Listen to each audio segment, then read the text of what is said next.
Maybe আপনার 12টা 20-এর দিকে হয়েছে। আমরা 12টা 25-এ খবর পাই যে এখানে কদমতলীতে একটা যে রিয়েল গাড়ি, রিয়েল ক্রুজ কুমিল্লার এবং ঢাকা সিলেটগামী আপনার এনা গাড়ির সংঘর্ষ হয়।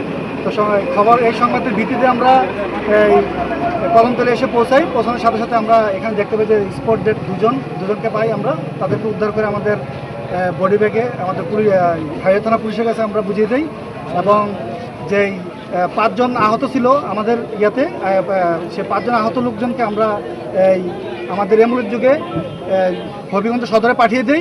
আর বাকি যে আহত লোকজন ছিল তাদেরকে আপনার ওই যে ম্যাক্সিতে এবং হাইওয়ে থানার পুলিশের যে ভ্যান ছিল সেই ভ্যানে করে তাদেরকে সদর হাসপাতালে পাঠানো হয়। অনুমান 12:30টার দিকে এই দুর্ঘটনাটি ঘটে। রয়্যাল ক্রুজ ছিল কুমিল্লাগামী এবং এনা হলো সিলেটগামী ছিল। ওরা দুটা গাড়ির মুখোমুখি সংঘর্ষ হয়েছে। এর ভিতরে 2 জন স্পটেই মারা গেছে।